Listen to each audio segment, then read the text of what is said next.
The question deep down in the hearts of every human being living is, why am I here? What is my purpose? How can I say I'm successful if I don't know why I'm here? I can say I'm busy, but I can't say I'm successful, because I'm only successful when I'm doing the thing I was created to do. Why am I here? The problem is, most of the time we ask one another the question. And it's like a blind man asking another blind man, which way should I go?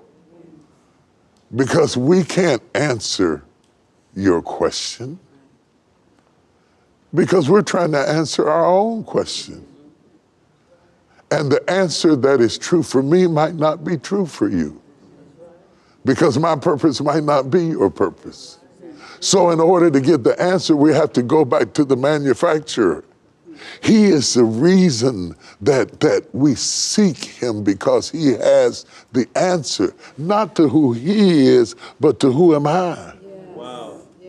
See, really at the heart of worship, there is a degree of selfishness, because I seek him that I might know me. I don't just seek him that I might know him. I seek him that I might know me, because he is the only one who knows me. Right. Because I don't even know me. Right. I have done things that shock me. That's right. I have said things that shock me. I have reacted in unpredictable ways, and the older I get, the less I know about myself, because I have seen so many different sides of me that I think I might have a multiple personality disorder.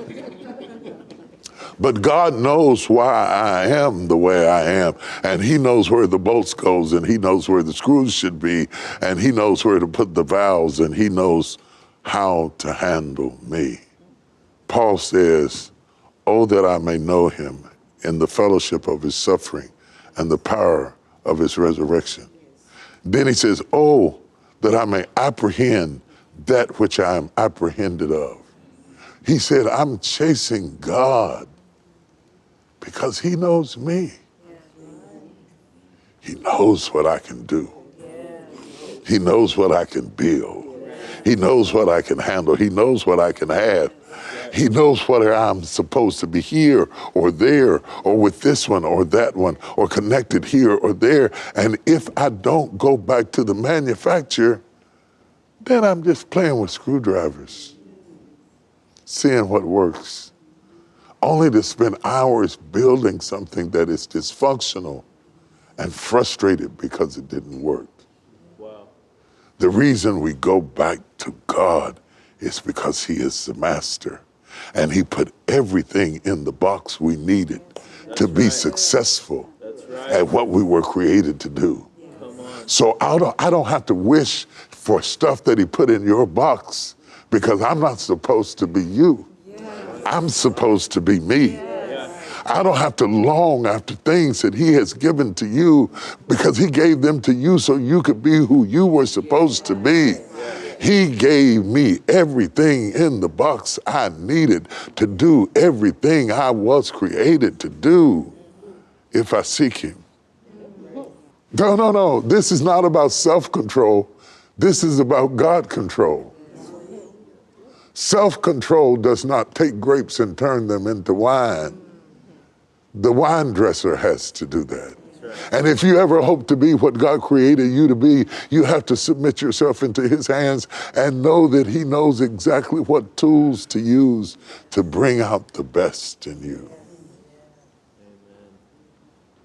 And I don't want to die. In fact, I refuse to die until he brings out the best in me.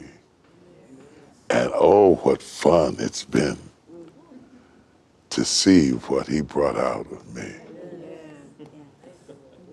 I didn't know that was in there. I didn't know where to put the screws or the bolts or the nuts to get that. I didn't know I could be that. I didn't know I could say that. I didn't know I could write that. I didn't know I could have that. I didn't know I could become that. I didn't know I could do that. I didn't know I could withstand that. I didn't know I could endure that. I didn't know I could survive that. I didn't know I could overcome that. I didn't know I could make it through that.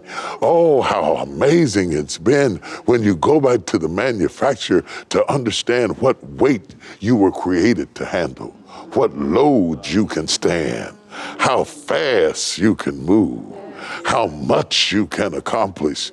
He designed you for the life he wants you to live. And if your life is unbearable, it might be because you're leading someone else's life. If your life is too much and too heavy and too fast and too painful, maybe you're living somebody else's life. Because you will find that you are perfectly designed to be you. That's right. And when you surrender to him, he will show you how to best be you. Come on. So strip yourself from all your pride and all your envy and all your competition and all your need to measure up to other people you were never designed to be. Right. And do you, boo. I am convinced that God made me who I am in my low places, not my high places. Whenever I'm in a fight with the enemy, I don't tell him about my accomplishments. I tell him about how I made it with no lights and with no water, and how I made it when I lost my car, and how I made it when I thought I'd never get up, because my strength comes from my low places. And I am afraid of people who have no low places. I'm afraid of their friendship because they'll run out on you in the middle of a low place. I don't believe them most of the time. That's part of the problem. When you haven't had low places, your character hadn't been established. The nights I cried myself to sleep. The days I could not hear God's voice at all. We trust him because we got no choice. We don't trust him because we're good people and strong Christians and great people of faith. We trust him because we got no choice. There's nothing else you can do but trust him. If you can get yourself out of it, get yourself out of it. The reason we trust God, we have no choice. So whether you want to spend all of your time struggling or not, you sooner or later are going to have to realize that we are helpless without him. We are as helpless as the clay is without the potter, as the grape is without the vintner. We need him in order to direct our steps. We trust the master vintner to bring out of us what he placed inside of us. Do not lose your hope because he took his time. It is only an indication of how masterful the vintner is, that he is given to details. You always know a novice because they skip over details.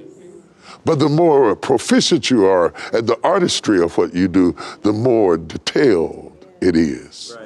I remember being a little boy and my mother taking me in the store and showing me how to determine when something was well made. She said, don't look at the coat, check out the lining. She said, don't just look at the pants, see how much material is in the hem. Don't just look at the drapery, see how deep the fabric goes in the curve. The deeper the fabric goes, the more they spend on it, the more valuable it is. See, we have a tendency to look at the aesthetics of a thing and not the real value of what it is. Do not lose hope because he put more fabric in you and he added more stitches to you and you don't think you need all of that. He is so good as a master vintner. He knows exactly what to give you in order to make you who you ought to be. Everything in this life is temporal. Everything you got and everything you accomplished and everything you mastered, you will leave. You will leave here just like you came. You came into the world naked, you will leave naked. Somebody will drive your car, somebody will wear your clothes, somebody will live in your house, somebody will get your rings. Everything you attain will become totally irrelevant. This is just a moment to train for what's next, to prepare for what's better, to prepare for what matters. Everything in this temporal life is preparation for what God is about to do next. And all I can say to you is be ready. coming soon.